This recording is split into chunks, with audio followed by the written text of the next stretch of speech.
RMC Bourdin Direct, Raphaël Duchemin. Et ils sont autour de la table avec moi, Pauline Baduel, Barthélémy Bolo et bien sûr Mathieu Béliard. Bonjour à tous. Bonjour. Bonjour Raphaël. Alors, on va s'intéresser évidemment à cette fameuse convention républicaine à Cleveland, dans l'Ohio, où manifestement, porter un arme est autorisé, mais pas une balle de tennis. Ce Mathieu. matin, vous allez entendre notre envoyée spéciale Stéphanie Collier, qui est à Cleveland, dans l'Ohio donc, et qui vous racontera les hélicoptères, la ville barricadée, la sécurité au maximum dans cette ville de l'Ohio, qui doit voir le sacre de Donald Trump. Eh bien, figurez-vous que vous ne pouvez pas emporter de balles de tennis, de pistolets à eau, de couteaux, de bombes aérosols, je veux dire le déo, quoi. Vous n'avez pas le droit de hachette, bon, ça semble plus cohérent. S'il fait 46 comme dans le Lot. De cordes non plus. Tout ça, c'est interdit pour des raisons de sécurité, on peut le comprendre, c'est un événement particulier. En revanche, vous avez le droit d'avoir une arme, vous avez même le droit de l'avoir à la ceinture, de la montrer, de l'arborer fièrement, parce que c'est un droit dans cet État en particulier. Le maire de Cleveland a tout fait pour essayer de faire interdire les armes à feu.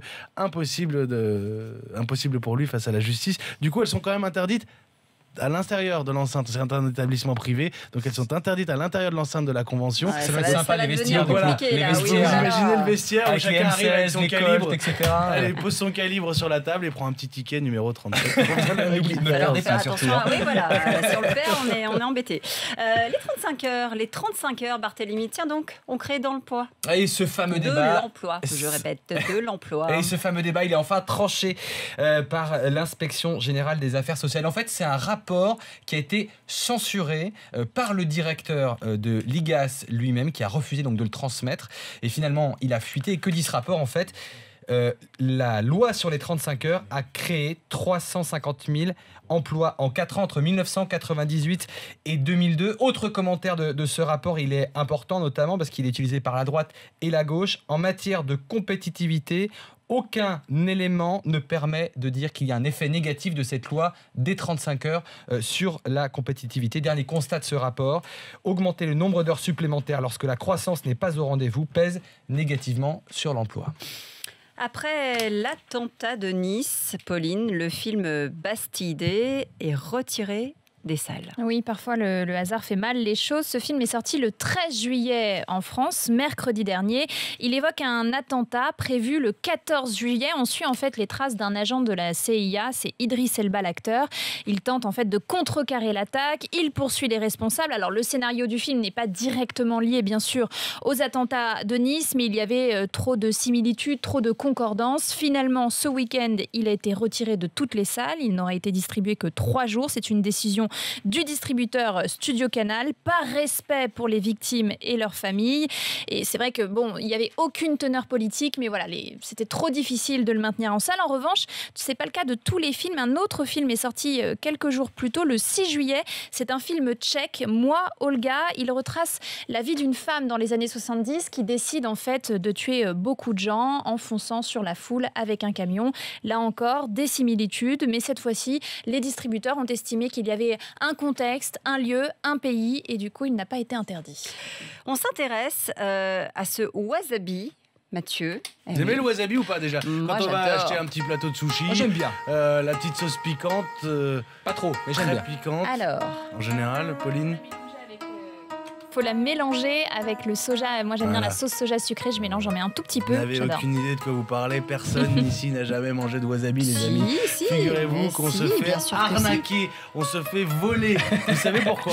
La colère sans juste wasabi de Mathieu. dans le wasabi. Le wasabi, Bah, ça coûte cher, c'est compliqué à produire, ça pousse les pieds dans l'eau comme le riz et ça pousse en montagne uniquement au Japon. Donc vous vous doutez bien qu'avec tous les livreurs de sushi de la planète... Il a bossé son wasabi. Hein. Ah, vous voyez, je fais ça en Ah note. bah. Hein. Je suis parti. Avec tous les livreurs de sushi de la planète, vous vous doutez bien. En fait, maintenant, je me dis, c'est évident, c'était pas du wasabi. En France, c'est du réfort, râpé, mélangé à de la moutarde pour le côté piquant. Vous On mettez un nous petit aurait colorant menti. vert et vous dites, j'aime bien le wasabi. Ben non, c'est de la moutarde, les amis. Eh ben voilà, encore une idée, encore finalement une arnaque, une c'est l'arnaque une du de jour. plus. Ça change rien que c'est bon. Enfin, même si c'est pas du wasabi, qu'on pense que c'est du Moi, wasabi. du coup, j'aimerais c'est bien bon. goûter du wasabi. Ouais, du coup, J'ai oui. envie de savoir quel Bah, goût du ça coup, a. je- Mais bon, ouais, ouais, On moi va aussi, payer j'ai un envie. petit voyage au Japon à Pauline. Pauline, justement, tiens, les Bretons ont fabriqué des vinyles à base d'algues. Là aussi, ça pousse les pieds dans l'eau, comme dirait C'est vert aussi. Mathieu. C'est des algues de Saint-Malo d'ailleurs. C'est 2 Bretons, Antoine Olivier et Michael Collet. Ça faisait plus d'1 an qu'ils travaillaient justement sur la confection d'un vinyle à base d'algues pour éviter de le concevoir en plastique. Et là, ça y est, ils ont réussi. Le vinyle fonctionne, le son est de qualité. Ils ont travaillé avec une société bretonne, Algopa, qui elle fabrique la matière première à base de déchets industriels d'algues.